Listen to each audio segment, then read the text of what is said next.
안녕하십니까 성도 여러분. 지난 한 주간 잘 지내셨습니까? 무더운 날씨에 여러분 참 힘들죠. 그러나 또 여름은 또 이렇게 더워야 합니다. 잘 견디시기 바랍니다. 오늘 우리가 함께 은혜 받을 말씀은 누가복음 18장 1절로 8절 말씀까지입니다. 제가 봉독하겠습니다.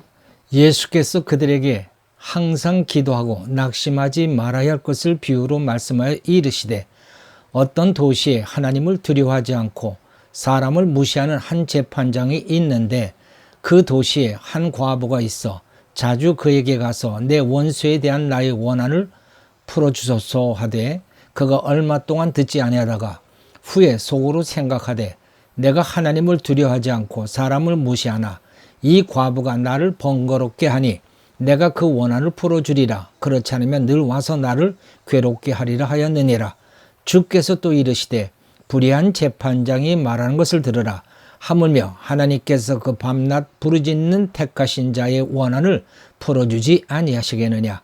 그들에게 오래 참으시겠느냐. 내가 너에게 이르노니 속히 그 원한을 풀어주시리라. 그러나 인자가 올 때에 세상에서 믿음을 보겠느냐 하시니라. 아멘.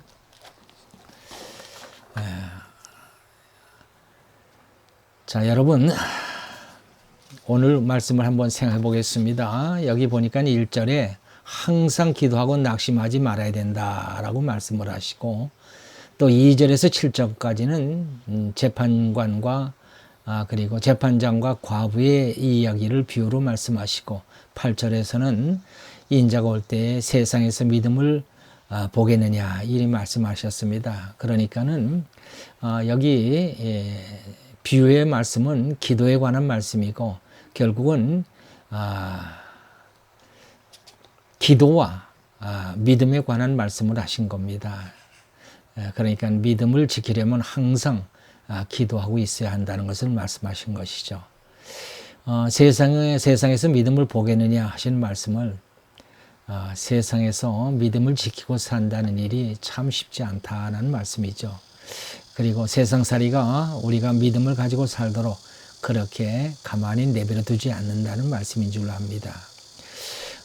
이 성경이 기록됐던 그 당시에는 정말 예수 믿는 사람들은 엄청난 박해와 핍박을 받았죠. 예수를 믿다 잡히면 처형을 당했습니다. 노예로 풀려갔습니다. 이런 박해를 견디고 믿음을 지킨다는 것은 곧 죽기로 결심한 것과 똑같은 것이죠. 오늘날에는 물론 이런 핍박과 박해는 없습니다. 우리나라에는 없습니다. 저 북쪽에서는 아직도 그런 참 엄청난 박해와 핍박이 있습니다만은, 그러나 우리는 그런 삶을 살지를 않죠. 그러나 우리가 비록 핍박과 박해가 없다 할지라도 결코 우리의 믿음을 지킨다는 일이 쉽지는 않습니다. 오히려 그 핍박과 박해가 있었던 시절보다도 더 믿음을 지키기가 어려운 시절을 우리가 살아가고 있는지도 모르겠습니다. 이런 예화가 있습니다. 마귀들이 기독교인들을 배교시키기 위한 전략 회의를 했습니다. 한 마귀가 기독교인들을 배교시키려면 혹독하게 다루어야 한다. 그래서 이 기독교인들을 십자가에 처형시키고 또 화형시키고 사자굴 속에서 죽게 했습니다. 그랬더니 이 기독교인들이 모두 다 웃으면서 죽더라는 겁니다. 예수님의 죽음에 동참하는 영광을 자기들이 입는다라고 하면서 웃으면서 죽더라는 겁니다. 결국 저들은 실패한 것이죠. 그런데 또 다른 마귀가 또 다른 전략을 갖고 나왔습니다. 배고픈 데는 장사가 없다. 저들을 굶기면은 저들이 결국 배교할 것이다. 그런데 이 전략도 실패하고 말았습니다. 왜냐하면 기독교인들을 굶겼더니 금식 기도할 때가 됐다라고 생각하면서 더욱 열심히 기도를 하더라는 것입니다. 그래서 더욱 오히려 믿음이 충만해졌다고 합니다. 그것도 또 실패한 것이죠. 이렇게 되자 한 교활한 마귀가 기독교인이 배교할 수 있는 길을 자기가 알다고 하면서 또 방법을 제시했습니다. 기독교인들을 편하게 해주고 풍족하게 하면 저들은 배교한다 하는 것입니다. 그래서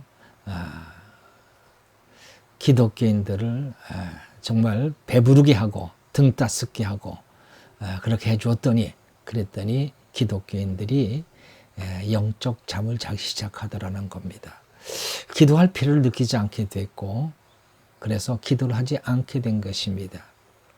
결국 기독교인들은 타락해서 육신을 쫓아 사는 사람들이 되었습니다. 서로 물고 뜯고 싸우고 온갖 더러운 짓을 행하는 자들이 되고 말았습니다. 그들에게서 믿음은 찾아볼 수 없는 상태가 된 것이죠.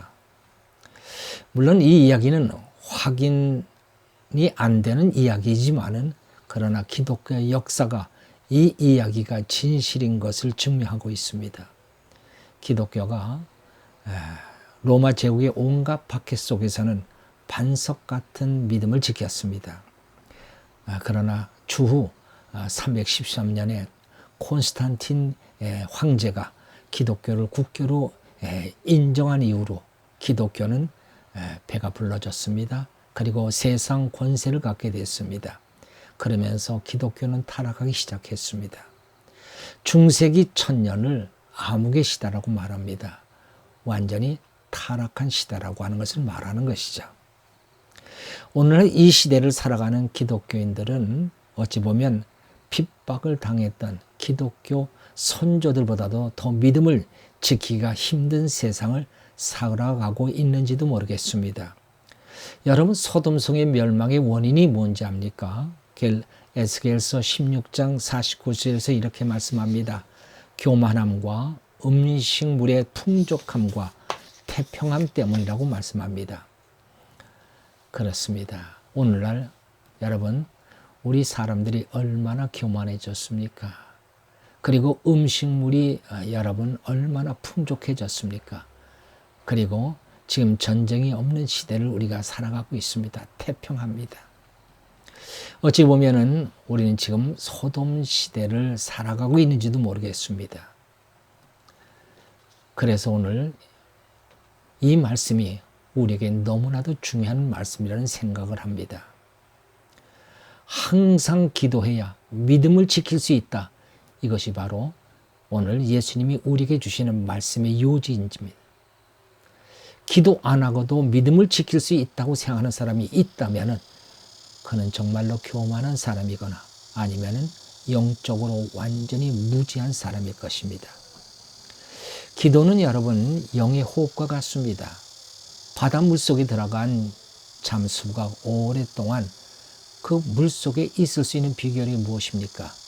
산소줄로 산소를 호흡하기 때문입니다. 기도가 무엇입니까? 하늘 하나님과 연결된 생명줄입니다. 기도줄이 끊어지는 순간 우리의 믿음은 질식하고 죽어가게 될 것입니다. 그래서 사도 바울은 우리에게 이렇게 권면합니다. 쉬지 말고 기도하라. 처음에는 저는 이 말씀을 들었을 때 참 희한한 말씀이다. 어떻게 쉬지 않고 기도할 수 있는가? 라는 생각을 했습니다만은 이것이 바로 영의 호흡이라는 사실을 깨닫게 되면서 정말 너무나도 귀한 말씀을, 너무 적절한 말씀을 우리에게 주셨다는 생각을 합니다. 여러분, 기도가 끊어진 순간 우리는 죽게 될 것입니다. 우리 믿음이 죽지 않고 살아 있으려면 산소를 호흡하듯이 우리는 하나님의 영을 호흡해야 하는 것입니다. 그런데도 불구하고 우리의 배가 불러지고 등이 따스해지면 기도가 게을러집니다. 그리고 기도가 힘들어집니다. 이것이 바로 우리들의 약점입니다. 하나님도 그것을 아시기에 우리에게 여러분 조금은 부족하게 하십니다. 또 때로는 문제의 파도를 주시기도 하십니다. 기도 제목이 있어야 기도하거든요. 그렇게 해서 하나님을 찾게 만듭니다. 이것이 정말 하나님의 은혜 중의 은혜라고 생각을 합니다.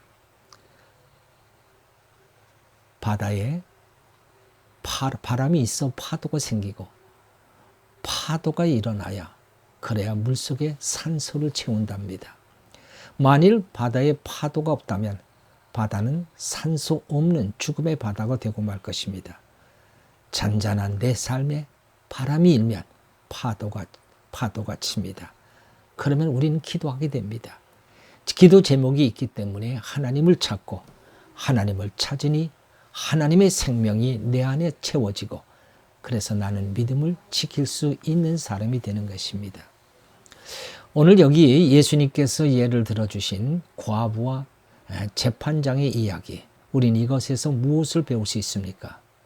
여기 힘없는 과부가 하나님도 두려워하지 않고 사람도 무시하는 재판장에게 가서 문제를 해결받겠다고 하는 것은 마치 계란으로 바위를 깨겠다는 것과 같은 것입니다. 그럼에도 과부는 그 재판관을 자주 찾아가 자기 원한을 풀어달라고 간청했습니다.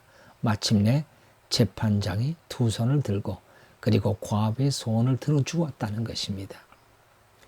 이 계란으로 바위를 깨는 과부의 이야기, 예수님께서 왜 이야기를 하셨습니까? 첫째로 약하고 힘없는 과부가 문제를 해결받을 수 있는 유일한 길은 재판장을 찾아가 부르짖는 것입니다. 마찬가지로 우리도 누구든지 풀어야 할 문제가 있다면 하나님께 나아가 하나님 앞에 부르짖어야 한다는 것입니다. 그리하면 해결받을 수 있는 것입니다. 둘째로 과부는 재판관이 자기를 무시했지만 저는 낙심하지 않았습니다. 포기하지 않았습니다. 기도하는 사람들의 약점이 무엇입니까? 내 생각대로 응답이 되지 않으면 낙심하고 포기하는 것입니다. 여러분, 기도 응답이 내 응답대로 되지 않는다. 기도 응답이 내 생각대로 되지 않는다면은 기도를 포기할 것이 아니라 차라리 내 생각을 포기하고 오히려 기도에 전념해야 하는 것입니다. 왜냐하면 하나님의 이사야 55장 8절에서 하나님은 이렇게 말씀하십니다. 내 생각은 너희 생각과 다르고 내 길은 너희 길과 다르다. 기도 응답이 내 생각대로 꼭 내 생각대로 되어지는 것은 아니지만 보다 더 놀라운 그러한 응답을 하나님은 우리에게 주시기 때문입니다. 오늘날 이 기도를 포기한 사람이 너무나도 많습니다. 그래서 기도하는 사람들이 너무나도 귀합니다. 교회도 기도원도 기도하는 사람이 없어서 텅텅 비어 있습니다. 저와 저희 집사람은 매달 한 달에 한 번, 한 주간씩 하남에 있는 교회로 찾아가 새벽 기도를 합니다. 여러분, 새벽 기도로 오늘 교회로 가서 새벽 기도 한다는 일이 쉬운 일이 아닙니다. 참 힘듭니다. 고됩니다. 그러나 기도를 위해서 고난을 받는다는 생각을 하면 용기가 납니다. 그러면서 오히려 그 기도가 더 힘있게 기도할 수 있습니다. 셋째로 오만한 재판관을 비유로 쓰신 이유는 대조강조법입니다. 오만한 재판관에 비해서 하나님은 얼마나 자비와 긍휼이 많으신 분이십니까? 그런데 오만하고 불의한 재판장도 힘없는 과부의 원한을 풀어주었는데 하물며 좋으신 하나님이 우리들의 기도를 어찌 들어주지 아니하시겠느냐는 겁니다. 그리고 더디하시겠느냐, 속히 풀어주시겠다는 것입니다. 여러분에게 풀어야 할 문제가 있습니까? 하나님이 여러분의 믿음을 위해서 주신 문제라고 생각하십시오. 그리고 그 문제를 가지고 기도의 자리로 나아가십시오. 하나님이 여러분들을 기도의 자리로 부르신 것입니다.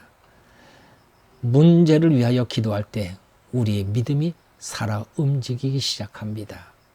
자동차가 달릴 때 엔진 소리가 납니다. 엔진이 돌아가는 소리가 들립니다. 비행기가 하늘을 나를 때에 굉음 같은 소리를 냅니다. 내 입에서 기도하는 소리가 날 때 내 영이 살아 움직입니다. 내 믿음이 살아 움직이는 것입니다. 뿐만 아니라 기도를 응답받는 놀라운 축복을 받게 됩니다. 주님이 오시는 그날까지 내 입에서 기도 소리가 끊어지지 않는 하나님의 사람들이 되십시오. 그래야 마침내 믿음으로 예수님을 영접하는 그러한 귀한 하나님의 사람들이 되시기를 바랍니다. 기도하십시다. 할렐루야. 하나님 아버지 감사합니다. 참으로 하나님 좋은 세상이지만은 우리가 영적으로 보면은 굉장히 위험한 세상인 줄 압니다. 배부르고 등 따스한 그와 같은 세월, 편안하고 부족함이 없는 세월, 그것은 오히려 영적으로 우리에게 대단히 위험한 줄 압니다. 오늘 우리가 이런 세상을 살아가고 있는 줄 압니다. 하나님, 이럴 때일수록 우리가 더욱 기도에 힘쓰는 자들이 되게 하옵소서. 기도를 잃어버리는 그 순간에 우린 또한 믿음도 약해지고 또 결국에 가서는 믿음도 잃어버리는 그와 같은 참으로 비극적인 상황이 올지 모릅니다. 하나님, 이럴 때일수록 더욱 깨어 기도하는 저희들 되게 인도해 주시옵소서. 우리의 기도가 살아있을 때 우리 믿음도 살아있고 우리 기도가 죽을 때 우리 믿음도 죽는다는 사실을 항상 인식하고 생각하며 이제 항상 하나님 앞에 기도하는 자가 되게 인도해 주시옵소서. 그리하여 좋은 믿음, 반석 같은 믿음으로 하나님을 찬양하며 우리 주님 오시는 날을 기다리며 주님을 믿음으로 영접할 수 있는 하나님의 사람들 되게 인도해 주시옵소서. 감사하고 우리 주 예수 그리스도의 이름으로 기도하옵나이다. 아멘.